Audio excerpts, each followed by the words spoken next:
Now that we've covered the basics of session theory in the first video, in this video we're actually going to use sessions and see how it actually works.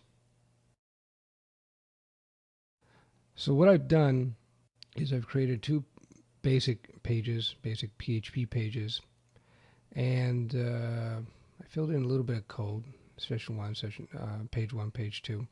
So let's look at the first thing we need to do. To enable sessions in PHP, you have to call a session function, and that session function is called session start. This basically tells the PHP engine that we want to use session on this page. To be clear, sessions are essentially it's an auto global array. And if you go back to our videos on associative arrays, that is essentially what a session is. It's an associative array, and it has some extra capabilities as well. So by calling this function in PHP, session_start, we're telling PHP that we want to use session on this page. You need to call session.start at the top of your page for it to work properly. Let me demonstrate. So I've launched a browser window and you see that everything works. Welcome to Killer PHP. It's very simple. Welcome to Killer PHP. I'm not actually doing anything with the session object here. All I'm doing is telling PHP we want to use session, and session is now available on this page. And again, I load a page, everything works. Now look what happens if I insert a blank space here, and let's reload the page. You see I get this PHP error, cannot send session cache limiter, headers already sent.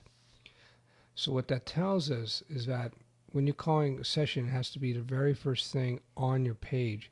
Even a blank space like this is enough to cause a session to malfunction on your page. I don't want to get into all the nerdy details why this is the case. What it comes down to is that session information has to be sent in the header as opposed to the body.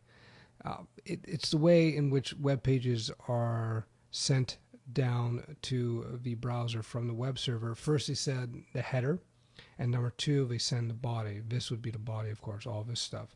So if you don't set your session start at the very header of your page, you're going to have this error down here. I've set it back again, and if I press refresh, you see session is now operating correctly on the page. Like any other arrays, sessions have to be given values. So let's do that up here. And I'm just going to cut and paste this into place. And what I've done is I basically called the session auto global. We know it's an auto global because we have the $_ and session. We've seen these type of auto globals or super globals when we were processing forms. It's the same type of thing. Session auto globals are accessible on any page in your PHP site as long as you have session start called at the top of your page. So I've set up a session auto global variable. I called it time, and I've assigned it the value of date. Now this is a date function, and this date, this is the argument. We talked about functions in a previous video. It tells basically the date function how to format the date information. So I've inserted this date information into session. So let's see what happens when we load our page. And nothing should change for us visually because we haven't actually told PHP to do anything visually. So now that this value, the date, is in our session time, we should be able to access this value in any session enabled page. So let's go to session.php, and you see I've already enabled the session here, and I'm just going to now access that session value. The shortcut way to do this is just to call the session function, just to echo out the session value. Again, it's a super global array. It's an auto global array. And if you recall back when I did the arrays videos, I was talking about how arrays were used everywhere in PHP, how we used it in form processing, And this is another example of how we're using arrays or knowledge of arrays, in this case associative arrays, with session. So here we go, we're just echoing out the value of whatever's held in session time. So let's just save that, and let's actually test this out. So you see in our first page where we actually set the session value, right? We've assigned time a value, and then down here, well, we've done nothing else. We just have a link linking to our second page. So let's actually try this out in the browser.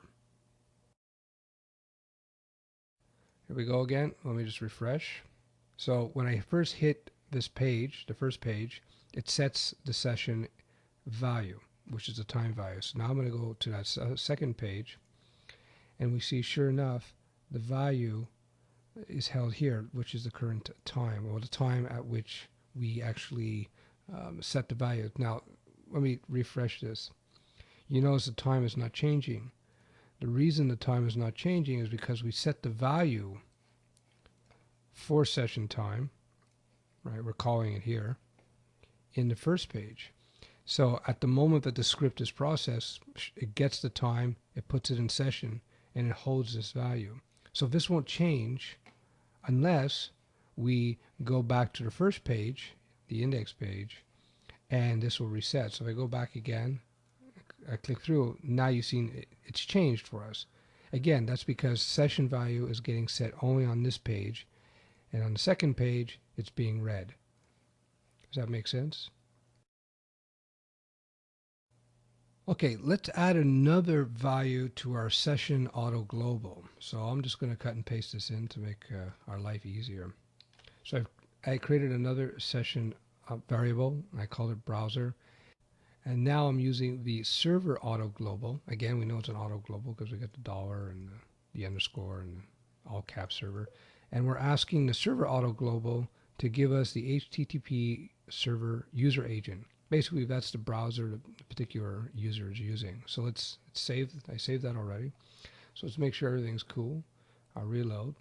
Okay, no errors. So now we know that session browser has a value now. So let's call session browser inside of our next page. So I'm just going to copy that, put another paragraph, and I'll echo that out. PHP makes that kind of simple for me. So, no, okay, I didn't have to do that. Let's do that. So I'm just going to change this to browser. So let's see how that works out for us. So I reload the page. All right, so you see that indeed the session has now been loaded up with the two values that we see here, the time and the browser used. So we have two session variables. We have time and we have session variable browser.